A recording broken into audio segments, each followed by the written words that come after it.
Hello everyone, जैसे हम लोगों ने नीट 2026 जो 3 मई को हुआ था उसका हम लोग पेपर डिस्कस कर रहे हैं।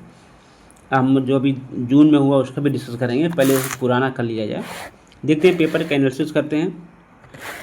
तो हम लोगों को जो 10 क्वेश्चन लगाए वो क्वेश्चन मिला जुला था, कुछ कठिन भी थे कुछ सरल भी थे, लेकिन फ़िलहाल बेसिक चीज़ अगर आप पढ़ेंगे तो क्वेश्चन आपका आसानी से सॉल्व हो जाएगा। देखिए, जैसे ये क्वेश्चन बहुत ही बेसिक है और अक्सर ये क्वेश्चन आता जाता रहता है। जैसे यहाँ पर हम लोग अगर देखें तो सेल साइकिल के बारे में पूछा गया है। तो आपको पता है कि जो सेल डिवीजन होता है उसके 2 पार्ट होते हैं, एक होता है इंटरफेज होता है और एक आपका होता है यम फेज होता है। और यम फेज जो होता है वो वास्तव में ही एक्टिव सेल डिवीजन होता है। और जो आपका आई फेज यानी इंटरफेज होता है उसमें 3 फेज होते हैं, एक होता है G1 यस और G2। G1 यस G2 कहते हैं जो G1 होता है वो मेटाबॉलिक एक्टिव होता है, मेटाबॉलिक एक्टिव। और जो यस फेज होता है वो डीएनए सिंथेसिस के लिए होता है। जो ये यस फेज होता है वो किसके लिए होता है? डीएनए सिंथेसिस के लिए होता है। और जबकि G2 फेज जो होता है वो सेल प्रिपरेशन फॉर डिवीजन के लिए होता है। तो आइए देखिए ऑप्शन क्या कह रहा है। ऑप्शन पर अगला हम लोग चलें फिर से, देखिए ऑप्शन क्या कह रहा है। सबसे पहला कह रहा है एक्चुअल सेल डिवीजन। तो एक्चुअल सेल डिवीजन एक ही होता है यम फेज। फिर का cell is metabolically active and continuous growth but not replicate DNA, यानी रेप्लिकेशन डीएनए यस फेज में होता है, यानी उसके पहले की अवस्था, या दैट मीन्स क्या पढ़ रहा है जीवन बता रहा है। सिंथेसिस ऑफ डीएनए इसका मतलब बी हो गया। और protein are synthesize while cell growth continue, इसका मतलब यहाँ पर अगर देखा जाए सही से तो जो ऑप्शन निकल के बाहर आएंगे वो आपका आ जाएगा। देखो ए क्या है? जीवन फेज क्या है? ये आपका हो गया सेकेंड नंबर। फिर कह रहा है यस फेज यानी बी का आपका क्या दिखा रहा है? थर्ड दिखा रहा है। बी का क्या दिखा रहा है? बी का थर्ड दिखा रहा है, ठीक है। अब कह रहा है G2 फेज आपका फोर्थ हो गया, यानी आपका जो सी हो गया वो हो गया आपका फोर्थ। और जो आपका डी हो गया वो हो गया मेटाबॉट, जो एक्चुअल सेल डी का 1 हो गया, ठीक है। यानी देखा जाए आपका तो ए का सेकेंड हो गया और बी का थर्ड हो गया और सी का फोर्थ हो गया 1, यानी 23-41। देखा जाए कोई ऑप्शन है 23-41? ये देखिए ऑप्शन नंबर 4 इसका ऑप्शन आराम से आप सही कर सकते हैं, ठीक है। तो इसका ऑप्शन कौन सा है? चौथा ऑप्शन सही है, ठीक है। आइए अगला चलते हैं। तो चीज़ों को अच्छे से पढ़िए, कॉन्सेप्ट क्लियर रखिए, क्वेश्चन अपने आप निकल जाएगा। क्योंकि क्वेश्चन सिर्फ हमको कंफ्यूज करवाता है, बाकी कोई दिक्कत नहीं होती। अगर आप अच्छे से पढ़ें, समझ के पढ़ें तो कोई क्वेश्चन गलत होने के चांसेस नहीं। आइए देखिए कितना अच्छा क्वेश्चन है, इसको हम लोग पढ़ते हैं, एक एक पॉइंट पढ़ते हैं। सबसे पहला दिया हुआ है कि Amazon rain forest cut and cleared for the cultivation of soybean is an example of habitat loss. बिल्कुल सही लाइन है कि अमेजॉन के जो फॉरेस्ट वो काटे जा रहे हैं, जो उसमें सोयाबीन का कल्टीवेशन वगैरह होता है, इससे क्या हो रहा है? हैबिटेट लॉस मतलब जो पशु पक्षी वहाँ पर रहते हैं तो वो वहाँ से उनका घर उजड़ रहा है। दूसरा कह रहा है Steller sea cow and passenger pigeon become extinct due to the over exploitation. क्या हो रहा है? ओवर एक्सप्लॉयटेशन हो रहा है, यानी सही बात इसको लोग क्या करो ओवर एक्सप्लॉयटेशन द्वारा खत्म कर दे रहे हैं। थर्ड करा the Nile perch introduce into the lake Victoria in East Africa help in the population growth. ये गधा बिल्कुल गलत लिखा हुआ है, क्योंकि कोई भी जो नील पर्च करें ड्यूस, जब ये किसी भी, चूँकि एक्जोटिक वीड है, जब अंदर जाएगी तो ये वहाँ की जो नेटिव वीड उसको नुकसान कर, उसको ग्रोथ में उसको रोकेगी। ये गलत लाइन लिखी गई है। अगला दिया हुआ है कि water hyacinth is an invasive weed, बिल्कुल सही दिया हुआ है। यानी यहाँ पे देखा जाए तो ABD सही है। कौन सही है? ए सही है, बी सही है और सी गलत है, इसका मतलब डी सही है। ABD देखिए कौन सा कोई ऑप्शन है इसमें? ऑप्शन देखा जाए बिल्कुल सही ABD, देखिए इसका दूसरा सही हो गया ABD, ठीक है। तो चीज़ों को आप समझिए, पढ़िए, समझिए, पढ़िए तो आराम से लग जाएगा, ठीक। आइए अगले क्वेश्चन पर हम लोग चलते हैं, 103 पर। इसमें भी देखिए बहुत अच्छे से पॉइंट है और ये भी बहुत कॉन्सेप्चुअल है। अगर कॉन्सेप्ट आपका क्लियर है तब तो ये क्वेश्चन लग पाएगा, नहीं तो नहीं लग पाएगा, ठीक है। आइए देखते हैं क्वेश्चन क्या है। ये है टोटल आपका DNA।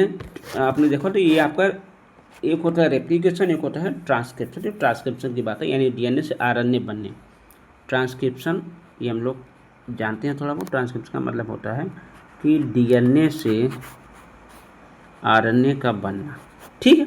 अब उसका प्रोसेस क्या, उसको हम लोग जानते हैं, ठीक है। उसकी प्रोसेस की अगर हम लोग बात करें तो हम जानते हैं कि इसमें 2 स्टैंड होते हैं, 2 स्टैंड होते हैं, ठीक है।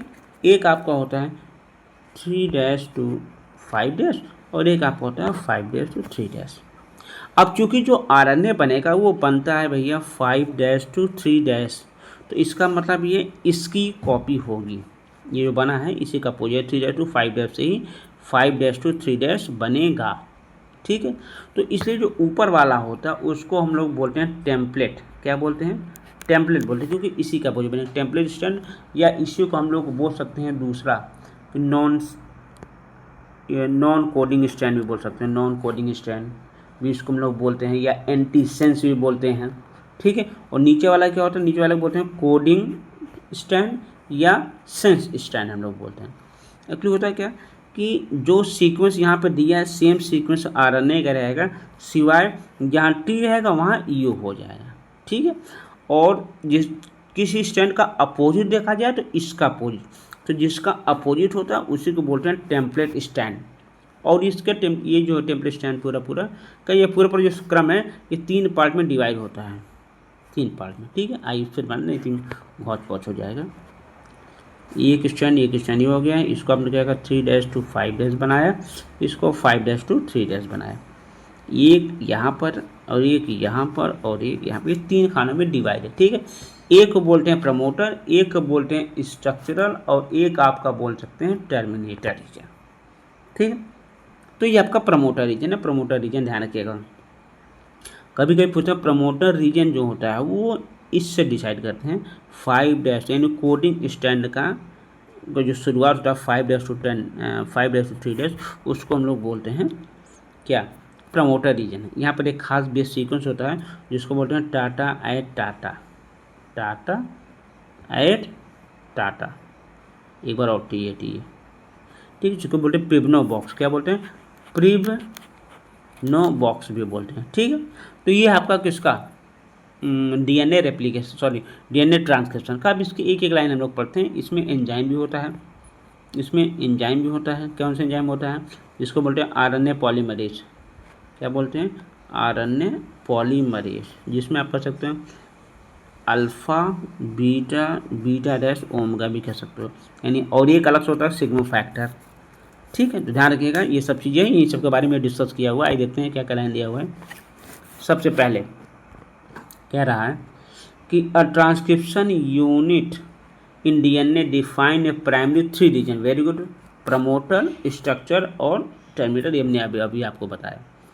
फिर कहा the promoter is said to be located at the 5' एप ऑफ द स्ट्रक्चरल जीन, ये भी सही हो गया। The promoter is a DNA sequence that provide a binding to the RNA polymerase, ये भी सही है। The promoter define is A template and coding strand, ठीक है। ये भी हम लोगों ने क्या किया, अभी हम लोगों ने समझा कि क्या है इसका मैटर। फिर इसके बाद टर्मिनेटर लोकेटेड 3' इन, बिल्कुल सही, टर्मिनेटर रीजन कहाँ पे 3' इन पर है। It defined in the process of transcription, यानी इसके जितने भी पॉइंट इसमें दिए गए हैं वो लगभग सब सही हैं, ठीक है। तो इसका जो 4 वाला जो ऑप्शन है वो 100% सही होगा, ये वाला ABCD सब इसमें सही है, ठीक है। उसको एक बार पढ़ लीजिएगा आप भी, काफ़ी कुछ हमने बता दी, फिर भी एक बार रिवाइज करिएगा तो आ जाएगा आराम से। आइए देखें, ये आपको हो गया बायोलॉजिकल नॉमेनक्लेचर पर क्वेश्चन दिया है। ये भी बहुत सिंपल है, आपको पता है जो बायोलॉजिकल नॉमेनक्लेचर होते हैं उसके 2 पार्ट होते हैं, फर्स्ट और सेकंड पार्ट। फर्स्ट आपका क्या होता है, जीनस होता है, और सेकंड आपका क्या है, स्पीशीज होता है। सब जानते हो, जीनस हमेशा जब लिखते हैं तो कैपिटल लेटर्स लिखते हैं, स्पीशीज जब लिखते हो स्मॉल लेटर्स लिखते हैं, ठीक है। ये सब चीज़ में दिया हुआ है, देख लीजिएगा। जैसे दिया है कि which are the following is not true, following वाला नॉट ट्रू दिया है, तो पहले देखते हैं क्या ट्रू है। कहते हैं biological name is generally in Latin, सही दिया हुआ है। Both the word biological name when handwritten the separately underline printed, ये भी सही है। The specific epithet of biological name start with small letter, यही गलत दिया हुआ है। जब स्पेसिफिक एपिथेट नहीं, सही स्मॉल लेटर सही लिखते हैं, ठीक है। यह सेकंड पार्ट था, ठीक, सेकंड पार्ट। तो ये भी सही हो गया।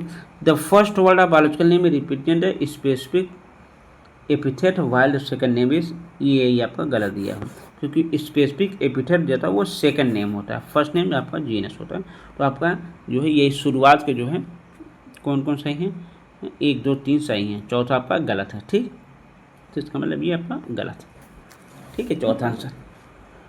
ठीक है, आइए यही आपका सही आंसर निकला है। आइए आगे चलते हैं। 105 जो कि इसमें आपका मिलाने वाला अगर आप थोड़ा सा भी बेस कॉन्सेप्ट क्लियर है तो आपका 100% सही हो जाएगा। जैसे हम लोग जानते हैं कि डीकम्पोजिशन क्या होता है। डीकम्पोजिशन मतलब होता है कि ऑर्गेनिक मॉलिक्यूल को ब्रेक करते हैं, जो भी कॉम्प्लेक्स वो सिंपल फॉर्म में। दैट मीन्स ए का आपका थर्ड,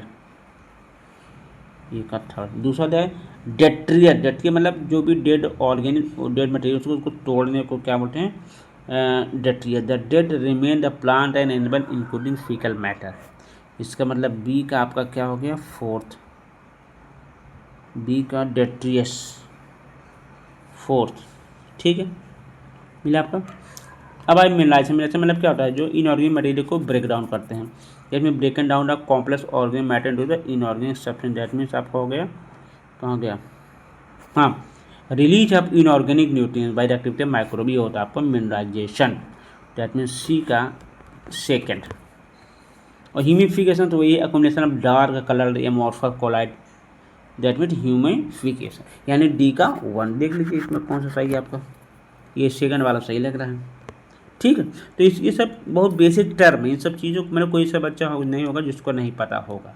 ये सब इसलिए कहता हूँ कि पेपर चाहे जैसे है, लेकिन आप उसको क्या करिए, हर एक चीज़ को कॉन्सेप्ट को कई बार पढ़िए, बिल्कुल क्लियर करिए उस चीज़ को। कन्फ्यूजन नहीं रहेगा तो आंसर कभी गलत नहीं होगा। ठीक है, आइए देखते हैं आगे। 106 पे आइए हम लोग। 106 वाला देखिए, ये भी कॉन्सेप्ट पर ही बेस्ड है।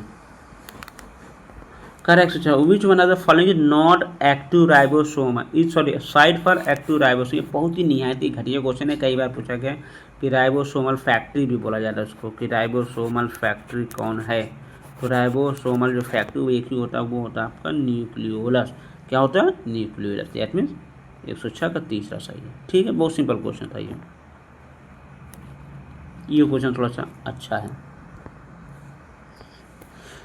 यहाँ पर आपको निकालना है क्या, यहाँ पर आपको निकालना है RQ वैल्यू या रिस्पेक्टिव क्वेश्चन। रिस्पेक्टिव क्वेश्चन मतलब तो volume of CO2 evolve upon volume of O2 evolve, या मतलब यूज कर सकते हैं।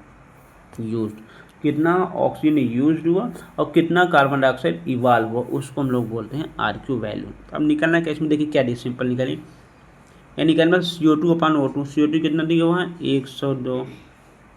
O2 कितना दिया, 145, यानी इसकी वैल्यू क्या होगी, कम आएगी, 1 से कम ही आएगी। ठीक है, तो लेस देन 5 ये तो नहीं आएगा, 1 होगा नहीं, बिटवीन 1 से ज़्यादा ही आएगा। तो ये बार पहला ऑप्शन देगा कि 0, इसका जो निकालोगे तो आएगा लगभग 0.7 आता है। तो ये आएगा कि 0.5 से 0.95। बहुत आसान क्वेश्चन है और ये क्वेश्चन आता ही आता है हर बार। ठीक है, तो ऐसे क्वेश्चन में आप गलती ना करें। फिर देखो एक मिलाने वाला क्वेश्चन आ गया। मिलाने वाला क्वेश्चन तो बहुत आसान होता है, अगर आप पढ़े हैं, क्लियर है, अच्छे। तो देखिए जैसा दिया होगा, पहला इनकम्प्लीट डोमिनेंस नाम आपने सुना, और इनकम्प्लीट डोमिनेंस सुनते ही इसमें 2 एग्जाम्पल आते हैं। एक आपका आता है मेरा विलेज जलावा 4 o'clock प्लान, और दूसरा आपका स्नैपड्रैगन आता है। ये 2 चीज़ें आप मत भूलिएगा, ये दोनों एग्जाम्पल बहुत फेमस हैं। ठीक है, तो उसी के स्नैपड्रैगन को एक बोलते हैं एंटीरेनिया। ये देखिए, यानी कहने मतलब ए का हो गया आपका सेकंड नंबर पहला। फिर कोडोमिनेंस आपका यहाँ पर पकड़ा गया, कौन सा पकड़ा गया आपका, कोडोमिनेंस। कोडोमिनेंस आपका एबीओ ब्लड ग्रुप हो गया, कौन सा होगा, एबीओ ब्लड ग्रुप, बहुत फेमस है ये, यानी बी का फोर्थ कोडोमिनेंस।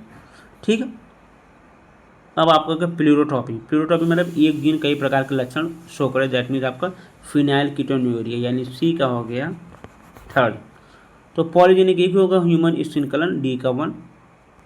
देख लीजिए पहले ऑप्शन दिखाई दे रहा है, डी का 1, ए का सेकेंड, बी का फोर्थ, सी का थर्ड, डी का वन, देखिए पहला ऑप्शन आ गया आसानी से। तो ऐसे क्वेश्चन आप आसानी से कर सकते हैं बिना कोई घबराहट के। आइए आगे चलते हैं हम लोग। बाकी डिटेल अगर आपको पढ़ना है, इनकम्प्लीट डोमिनेंस, को डोमिनेंस, अपलोड टॉपिक, ये सब हमारे यूट्यूब चैनल पर पढ़िए और इसको ज़्यादा से ज़्यादा शेयर और सब्सक्राइब करवाइए ताकि हर बच्चा पढ़े और आगे बढ़े। ठीक है, आइए सब्सक्राइब करना ना भूलें और ना दूसरों को, और आपको दूसरों को भी सब्सक्राइब करें। आइए ये भी बहुत प्यारा क्वेश्चन है 109। यहाँ पर दिया हुआ डीएनए फिंगर प्रिंटिंग, बहुत प्यारा टॉपिक है डीएनए फिंगर प्रिंटिंग। ठीक है, डीएनए फिंगर प्रिंटिंग।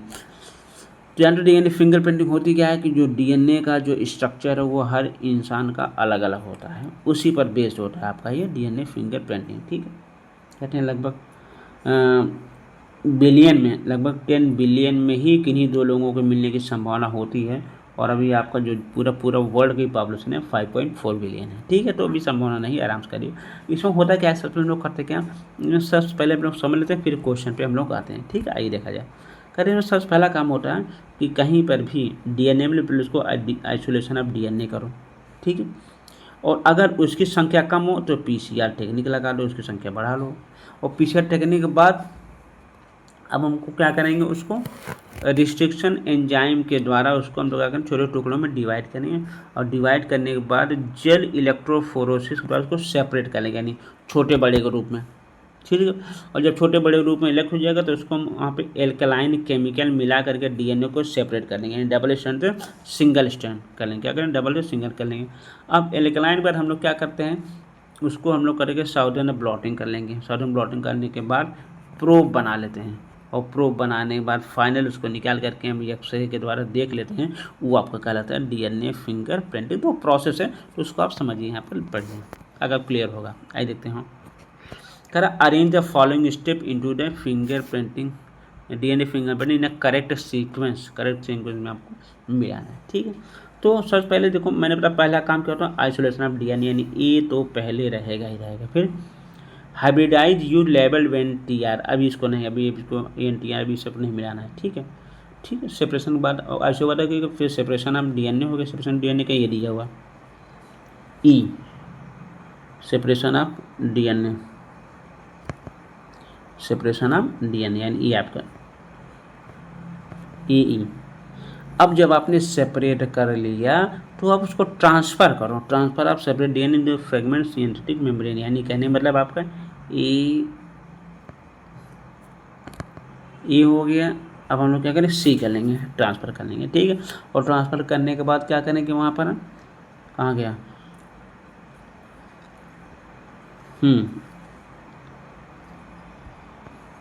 ए ई सी देखिए तीसरा मिल गया आराम से।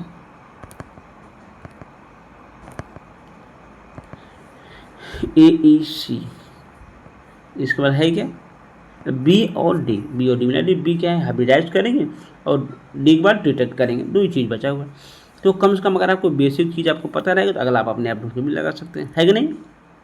चलिए अगर, लेकिन फिलहाल इसको डीएनए फिंगरप्रिंटिंग को आप अच्छे से यूट्यूब में हमने दिया है, अच्छे से पढ़ाया, उसको आप पढ़िएगा ताकि कोई क्वेश्चन छूटे ना।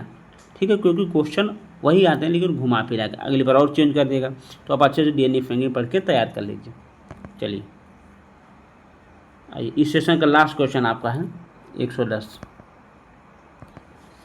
दिया हुआ आपने पढ़ा होगा packaging of DNA, packaging of DNA के बारे में कुछ सही बता रहा है। देखिए कौन कौन सही कर रहा है। कुछ ज़्यादा flanks current with reference to packaging of DNA, DNA helix. पहला, histone are arrange to form unit of 8 molecule call octamer, ये बिल्कुल सही पॉइंट है।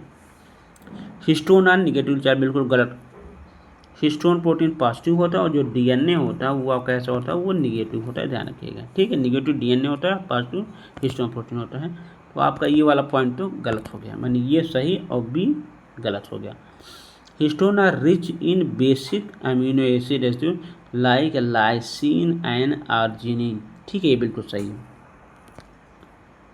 द पॉजिटिवली चार्ज डीएनए जो यहीं गलत कर दिया, यानी डी गलत हो गया। The packaging of chromatin higher level require to the additional set of protein called non histone protein, ये बिल्कुल सही है। यानी कहने मतलब 3 सही 2 गलत। कौन कौन सही लिख लो, ए सही है, सी सही है और आपका ई सही है, ए सी ई सही है। आई देखते ए सी है कहीं, ए सी ई, ये दिया हुआ है ACE। इस तरीके से हमने देखिए 10 क्वेश्चन और बहुत अच्छे से समझा बूझा, समझ बूझ कर लगाया, और अच्छा हमने इसको एक्सप्लेन भी किया कि आपके साथ साथ रिवीजन भी अच्छे से आपका हो गया। एक बार और आप रिवाइज कर लेंगे तो बहुत बेहतर हो जाए। इस तरीके आप पढ़िएगा, रिवाइज करिएगा, और हाँ शेयर करना, सब्सक्राइब करना मत भूलिएगा, ठीक है, ताकि हर बच्चा इसका फ़ायदा ले सके, या भी फ़ायदा ले सके, ठीक है। चलिए फिर हम लोग मिलेंगे अगले सेशन में इसी क्वेश्चन के साथ, 10 क्वेश्चन के साथ, अच्छे डिस्क्रिप्शन के साथ। आपको बहुत ही ज़्यादा फ़ायदा होगा, तो पढ़िएगा, रिवाइज करिएगा, ठीक है। थैंक यू, धन्यवाद।